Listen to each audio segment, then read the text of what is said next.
मुख्य उद्देश्य माताओं बहनों को नारी जागरण अभियान चलाए जा रहे हैं। अब कहेंगे कि क्या आज की नारियां सोई हुई हैं, आज की नारी नहीं जगी है? तो सिर्फ ये नाम है कि नारी जागरण, लेकिन इसमें भाइयों को भी जगाना है। भाइयों, अब भाई लोग कहेंगे, माताएं बहनें कहेंगी, बच्चियां कहेंगे हम लोग तो जगे हुए हैं, हम लोग तो बैठे हुए हैं, फिर हमें कैसे जगाना? तो आपके अंदर की जो ममत्व है हमारी बहनों की, बच्चियों की, माताओं बहनों के अंदर की, और दया, क्षमा, सहनशीलता, धैर्य, उसको जगाना है। आज जो भावनाएं हैं, जो त्याग की भावनाएं हैं, वे सब खत्म हो गए हैं, विलुप्त हो गए हैं।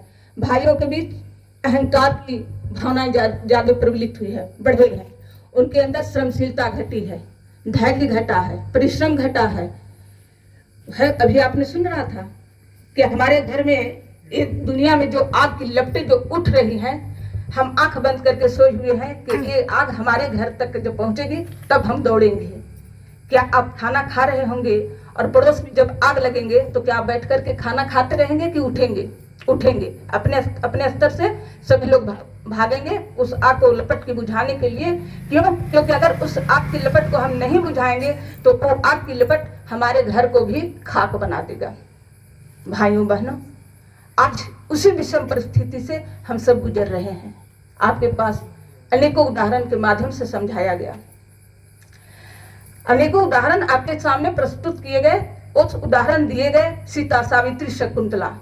आज जिस रामायण, हर जगह रामायण हो रहे हैं, भागवत हो रहे हैं, पुराण हो रहे हैं, हम थोड़ा सा समय लेंगे आपसे, फिर हम पूजन की ओर चलेंगे, तो पूजन फिर समाप्ति की ओर। आज क्या हो रहे हैं? हर जगह रामायण होते हैं, दुर्गा पूजा होते हैं, सरस्वती पूजन होते हैं, सब चीज होते हैं, लेकिन इसको हम फैशन के तौर पर मना रहे हैं। आध्यात्मिकता में भी फैशन, आधुनिकता आ गई है। इसको हम अपने अध्यात्म को, अपने आत्मशक्ति को, अपने तपोबल को हम भूलते चले जा रहे हैं। इसके लिए क्या है? इसके लिए एक ही उद्देश्य है, एक ही महामंत्र है जो ऋषियों ने दिया है। महामंत्र जितने जग माही, को गायत्री सम नाही। सुमिरत ही में ज्ञान प्रकाश है, आलस पाप अविद्या नाश है। वो महामंत्र क्या है? गायत्री महामंत्र है। गायत्री महामंत्र से आपके अंदर के जितने भी कल्मश कषाय है वो सब हट जाएंगे। जो मनुष्य के अंदर जो अचित चिंतन, आज जो भी घटनाएं समाज में घट रही है, क्या अच्छे चिंतन के चलते घट रहे हैं? क्या अचित चिंतन, बुरे विचार मस्तिष्क में? आज हम हर आदमी के अंदर देवासुर संग्राम चल रहे हैं, देवता और असुर संग्राम कर रहे हैं। अब ये आपके और हमारे ऊपर है कि हम प्रधानता किसको दे रहे हैं, देवता को कि दानव को? अपने अंदर आप किसको बढ़ावा दे रहे हैं? आप देवता को बढ़ावा देंगे, आपके चिंतन अच्छे होंगे। आप दानव को बढ़ावा देंगे, आपके चिंतन अचित चिंतन होंगे। आज अभक्ष्य भोजन, अचित चिंतन, यही घर परिवार समाज में फैले हुए हैं, जिसके परिणाम हम सब भुगत रहे हैं। माताओं बहनों, आपको ये आदि काल से चला आ रहा है एक गायत्री महामंत्र, सभी ने जपा है, चाहे वो सीता हो, सावित्री हो, शकुंतला हो, माता अनसुईया हो या पार्वती हो, जितने भी, चाहे आधुनिक मध्यकाल में आई हो तो झांसी की रानी हो, हाड़ा रानी हो, जितने भी हैं सभी ने गायत्री महामंत्र को जपा। आज गायत्री महामंत्र की विलुप्त जो मध्यकाल में इसको दबाया गया, जिसका परिणाम हम सबके सामने है, हम सब भुगत रहे हैं। आज जो हो रहे हैं समाज में, आज घर परिवार सुरक्षित नहीं है, घर में भी रिश्ते तार तार हो रहे हैं, ये हम सब जान रहे हैं। तो आज हमारी बच्चियों को, हमारी बहनों को, भाइयों को, चाहे वो युवा हो, वृद्ध हो, चाहे बाल्यावस्था में हो, किशोरावस्था में हो, एक ही हथियार बताया गया है, वो गायत्री महामंत्र है। अगर आप सबको सुरक्षित रहना है, आपको आत्मबल बढ़ाना है, अपने अंदर की शक्ति को बढ़ाना है, तो गायत्री महामंत्र से अच्छा हथियार कोई नहीं हो सकता है। बुद्धि सबके पास है, बुद्धि सभी के पास है, बिना बुद्धि के कोई कुछ काम कर नहीं कर सकता है, लेकिन सद्बुद्धि सभी के पास नहीं होती है। वो गायत्री महामंत्र जो है सद्बुद्धि की देवी है। जब गायत्री महामंत्र बजेंगे, जब जपेंगे, तो वो हमारे अंदर, जो भी आपने सुना कि एक बार गायत्री महामंत्र जपने से 1 लाख 10,000 वाइब्रेशन उत्पन्न होता है। तो अगर आप चलते फिरते खाते पीते खाना बनाते नहाते धोते, अगर ठीक है पूजन के समय आपके पास नहीं, आप गृहस्थ जीवन में है, हम ग्रामीण क्षेत्र में हैं, हमारे पास टाइम नहीं है, लेकिन हम काम करते हुए उसे जप सकते हैं। ऐसा निषेध नहीं बताया गया है कि आप गायत्री महामंत्र आप नहा करके पूजा करें तो ही जपें। ये सूर्य मंत्र है, गुरु मंत्र है, वेद मंत्र है, देव मंत्र है, विश्व मंत्र है। इसे कभी भी कहीं भी जपा जा सकता है। अगर आप अपने घर को स्वर्ग बनाना चाहते हैं, अपने बच्चों में देवत्व उत्पन्न करना चाहते हैं, अपने पति की बुरी आदतों को बचाना चाहते हैं, अगर हमारे भाई लोग उस चंगुल से, अगर कोई नशा पान है उसको छोड़ नहीं पा रहे हैं, कोई गलत आदत है उसको नहीं छोड़ पा रहे, त्याग पा रहे हैं, तो वो गायत्री महामंत्र हथियार है जो कि उसको जपेंगे तो उनको उनकी आत्मबल में इतनी वृद्धि होगी कि उस धर से उनका ध्यान अपने आप हट जाएगा। ये हथियार है, ये प्रयोग किया गया है। और ये कोई आपको धोखा में नहीं रखा जा रहा है, ये कोई आपको जादू टोना नहीं बताया जा रहा है कि आप करोगे तो चमत्कार होगा। नहीं, ये आप करो, आप देखो कि आपके घर में, परिवार में, बच्चे में बदलाव हो रहे हैं कि नहीं हो रहे हैं। ये कामधेनु है, पारस है, अमृत है, सभी कुछ गायत्री महामंत्र है। जिसको चाहिए गायत्री महामंत्र से आप प्राप्त कर सकते हैं। आपको लगेगा कि ये क्या है, अब भाई लोग तो जप रहे हैं तो फिर ऐसे क्या, हाँ इसको जपे हैं तो इसको प्रचार प्रसार करना है। आपको बताया जा रहा है, मध्यकाल में हुआ था कि महिलाओं को, माताओं को, बहनों को गायत्री मंत्र नहीं जपना। अभी भी होते हैं, अभी भी ऐसे ऐसे लोग आते हैं कि बता देंगे मन से कि नहीं माताओं बहनों को तो गायत्री मंत्र नहीं जपना है। क्यों नहीं जपना है, क्यों नहीं जपना है? उनसे पूछा जाए, कहीं लिखा हुआ है क्या? कहीं है आपके पास कोई शास्त्र में, कोई पुराण में, कोई ग्रंथ में कि नहीं जपना है? वेद मंत्र के रचयिता कौन है? हमारे गार्गी, अपाला, घोषा, लोसमा, ये सब नारियां हुई हैं ना। ये सब जो नारियां हुई हैं, उन्होंने शादी में जो विवाह में जो पद्धति, वेद मंत्र जो शादी में जो सुमंगली होते हैं, वेद मंत्र जो पढ़े जाते हैं, इसको भी एक नारी ने ही लिखा है।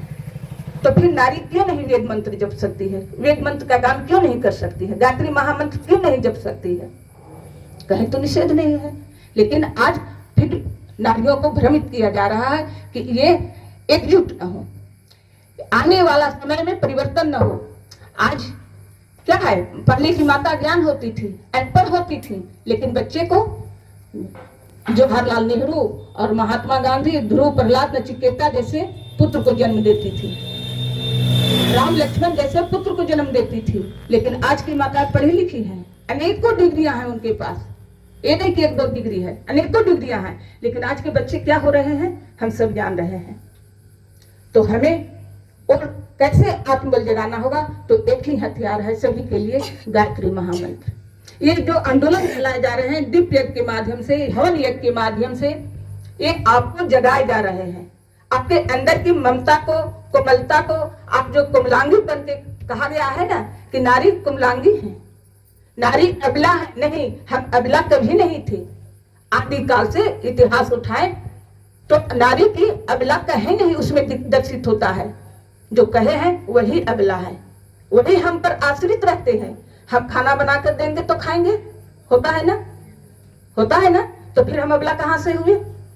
हम कपड़ा साफ करेंगे तो पहनेंगे, ऐसा होता है ना। तो फिर हम अबला कहाँ से हुए है? तो फिर अपने आप की आत्मशक्ति को जगाना है, अपने अंदर रहे हैं। हमारे हिंदू समाज में 7 बंधनों का, 7 जन्मों का ये शादी के भावर घुमाए जाते हैं, जो अग्नि के फेरे लगाए जाते हैं। आज क्या हो रहे हैं? आज चंद दिन, महीनों नहीं, दिन में ही वो रिश्ता तार तार हो जा रहे हैं, खत्म हो जा रहे हैं। हम चाहे वो गांव हो, शहर हो या अन्य। तो इसको जगाने के लिए हमारी माताओं, बहनों, भाइयों सभी को आगे आना होगा, अपने आप को पहचानना होगा, इस समय की गति को पहचानना होगा। आप अभी आपने सुना कि महिलाओं के साथ हो रहे हैं, लेकिन क्या मजाल है जो ये आदिकाल से जो महिलाएं गायत्री महामंत्र जपती हैं, उनके अंदर इतनी शक्ति आ जाती है कि उन्हें कोई कुछ नहीं कर सकता है। कोई नहीं, नजरे अपने आप नीचे हो जाएंगे। अगर हम रोड पर चले तो हमारी बच्चियां, जब आप चलती हो रोड पर, आप अपने वेशभूषा पहनावा को समझें। हमारे माता जी ने, जिनकी जन्म शताब्दी हम मनाने जा रहे हैं, जो हमारे गुरुदेव हैं अखंड ज्योति, और माता जी ने कहा है कि माता पिता का एक आंख दुलार तो एक आंख सुधार का होना चाहिए। हमारे बच्चे क्या कर रहे हैं, कैसे कपड़े पहन रहे हैं, कहाँ जा रहे हैं, घर से निकल रहे हैं कोचिंग के लिए, कॉलेज के लिए, पाठशाला के लिए, स्कूल के लिए, तो माता पिता को ध्यान रखना चाहिए कि बच्चे कहाँ जा रहे हैं, उनकी संगति कैसी है। बच्चे को भी समझना चाहिए हमारे माता पिता दिन रात परिश्रम करके हमारे लिए इतने पैसे इकट्ठा करें हमारे पढ़ने के लिए, तो इनका हम कहीं दुरुपयोग न करें। ये सभी के लिए है, चाहे वो बच्चे हों या बच्चियां हों। इस चीज को सभी को समझना होगा। आज मोबाइल के युग में मोबाइल अच्छे भी हैं तो खराब भी हैं। आज जो भी हो रहे हैं हमारे समाज में, ये सब मोबाइल और माहौल दोनों की संगति का असर है। तो ये हमारे और आपके ऊपर है। नारी अगर चलती है तो अपने आप को इतना लाभ लेती है रेशमी वस्त्र और आभूषण से, जिसका कोई परवार नहीं है। तो लोग कैसे देखेंगे? कामुकता भरी दृष्टि से देखेंगे, आंखें फाड़ फाड़ के देखेंगे। माता जी ने कहा कि सावधान, ये युग बदल रहा है। हमारी बेटी भोगिया नहीं है, कोई भोगी की वस्तु नहीं है कि तुम आंखें फाड़ फाड़ के देख रहे हो। तुम जिस दुर्गा की पूजा करते हो, जिस काली की पूजा करती हो, वही काली वही शक्ति इनके अंदर है। अगर ये चाह जाए तो रणचंडी बनकर तुम्हारे प्राण को भी हर लेती है। ये अपने आप को आज भूल गई है, जिसके खमियाजा आज नारी जाति को, समस्त नारी जाति को भुगतना पड़ रहा है। भाइयों बहनों, सावधान हो जाएं। ये युग के परिवर्तन की बेला है। आप खुद समझदार हैं, थोड़ा कहना ज्यादा समझना। जिस हम संस्कार की बात करते हैं, बच्चे की जन्मदिन मनाते हैं, शादी की सालगिरह मनाएंगे, सब चीज मनाएंगे, लेकिन पहला संस्कार मनुष्य का कहाँ होता है? माँ के गर्भ में होता है। आप लोग जानते होंगे, बताए होंगे, इसके पहले भी हम लोग आए हैं, यहाँ कार्यक्रम किए हैं। वो संस्कार पुंसवन संस्कार के नाम से जाना जाता है। बच्चा जब माँ के गर्भ में होता है, आता है, तो 3 से 4 महीने के बीच उसके संस्कार करवा लेने चाहिए, पुंसवन संस्कार। क्यों? क्योंकि बच्चे के 80% मानसिक और दिमाग का जो विकास होता है माँ के गर्भ में ही हो जाता है। हम कहते हैं ना कि बच्चा तो अज्ञान है, वो तो कुछ नहीं समझ रहा है। नहीं, बच्चा सब जानता है, वो सब समझता है, बस बोल नहीं पाता है। 84 लाख योनि की बात, हम जिस योनि की बात करते हैं, 84 लाख योनि से वो जब माँ के गर्भ में आता है, मनुष्य के रूप में जब जन्म लेता है, चाहे वो पुत्र हो या पुत्री हो, मायने नहीं रखता है, लेकिन उसके संस्कार अवश्य कराएं, ताकि पीछे के संस्कार उसको काट करके वेद मंत्रों के द्वारा उसके दिमाग में अच्छे विचार भरे जाएं। ये पुंसवन संस्कार सभी को कराना है। जहाँ हमारी आप लोग की, यहाँ के टोला के लोगों की, हमारी बिंदा दी है, हमारी और बहन लोग हैं जिसके मैं नाम नहीं बता पा रही हूँ, हमारी बहनों का काम है। अगर आपके पास कोई गर्भवती आस पास पड़ोस में कोई, हाँ, गांव में क्या होता है कि लोग गर्भ को छुपाते हैं। बच्चा गर्भ में आता है तो लोग छुपाते हैं, नहीं फलाने जान जाएगी, वो जान जाएगा, ये सब कहने की बात नहीं है। नर और नारी एक दूसरे के पूरक हैं। नारी और नर एक दूसरे के पूरक हैं, ये सृष्टि के क्रम है। अगर नर नारी एक दूसरे के पूरक नहीं होते, इस सृष्टि के क्रम नहीं चलते, तो फिर ब्रह्मा जी को ये दुनिया बनाने की क्या आवश्यकता होती? क्यों लोग बनाते? क्यों आज जो जितने भी दिव्य आत्माएं हैं धरती पर आने के लिए बेचैन हैं, बस वो घर की तलाश कर रही हैं कि अच्छे घर हमें कहाँ मिले, अच्छे लोग, अच्छे स्वजन लोग, सजन लोग हमें मिले कि हम उस घर में जाएं, चाहे पुत्र के रूप में जाएं या पुत्री के रूप में जाएं। तो आज दिव्य आत्माएं भटक रही हैं, भटक नहीं रही हैं, आने के लिए तैयार हैं, तरस रही हैं, सिर्फ घर को तलाश कर रही हैं। तो जहां भी अगर आपको पता चले, जितने भी हमारे यहाँ पर जो लोग हैं या जहां तक हमारी आवाज जा रही है, वे ये पहला संस्कार जरूर करा, बच्चों का पुंसवन संस्कार, माताओं बहनों का। जब बच्चा माँ के गर्भ में आता है 3 से 4 महीने में, तो पुंसवन संस्कार कराए जाते हैं। इसके बाद जब जन्म लेता है तो 10वें दिन नामकरण संस्कार होते हैं। अगर रामायण हम उतने विस्तृत नहीं चलेंगे। नामकरण के बाद फिर होते हैं मुंडन संस्कार, विद्यारंभ संस्कार, अन्नप्राशन संस्कार, ये सब 16 संस्कार हैं जो कि हमारे हिंदू पद्धति से मनाने चाहिए। लेकिन आज हमारे संस्कृति जो है खत्म हो गए हैं और पाश्चात्य संस्कृति हमारे ऊपर हावी हो गए हैं। हम क्या करते हैं? बैलून फोड़ते हैं, मोमबत्ती को बुता देते हैं और केक काटते हैं। केक में क्या रहता है? बच्चे का नाम रहता है, खूब सुंदर दिल का आकार होता है, या अपना अपना जिसको जैसा आकार बनाना है अपना बनवा लेते हैं, कह करके होटल में बुक करवा लेते हैं केक को, और उस केक को फिर बच्चे के हाथ में देते हैं और उसको काटते हैं और क्या करते हैं, हैप्पी बर्थडे टू यू बोलते हैं, हिंदी में इंग्लिश में बोलते हैं। तो क्या हुआ, बच्चा का हैप्पी बर्थडे टू यू क्या होगा कि हैप्पी बर्थडे हो जाता है, और डे व्यर्थ में चला जा रहा है। हमारी संस्कृति है कि हम पूजा पद्धति के मंदिर में चले जाएं, घर में हवन यज्ञ कर लें, बच्चे को तिलक लगा दें और बच्चे को मीठा भोजन कराएं, जो चाहे खीर बना कर कराएं, हलवा बना करके कराएं, आपके जो आपके पास साधन सामग्री हो, लेकिन ये केक न काटे। ये केक पश्चात संस्कृति के, हमारे संस्कृति में आज के 10, 15, 20 साल जाइए ना, पूछिए हमारे यहाँ पर गार्जियन है, माताएं बहनें हैं, भाई लोग हैं, पूछिए क्या केक जानते थे, केक क्या होते हैं। तो आज ये केक कहाँ से आ गया, हम कहाँ जा रहे हैं? हमारे देश में संस्कारों की कमी है क्या, संस्कृति की कमी है क्या? आज हम अपने संस्कार को भूलते जा रहे हैं, हमारे संस्कार उनको अच्छे लग रहे हैं, उनके संस्कार हम अपनाते जा रहे हैं, और फिर हमारी क्या हस्र हो रही है हम सब जान रहे हैं। उसी संस्कार की देन है कि हम टूटते जा रहे हैं, कटते जा रहे हैं और बंटते जा रहे हैं। जो 36 टुकड़ी हो रहे हैं ना बच्चियों की, उसी का कारण है। हमने अपने आप को नहीं पहचाना, अपने आत्मबल, तपबल और चरित्र बल को आगे बढ़ाना है, अगर जगाना है तो उसके लिए एक ही हथियार है, गायत्री महामंत्र। वो सभी के लिए है, सिर्फ बहनों के लिए नहीं, भाइयों के लिए भी है, सभी के लिए है।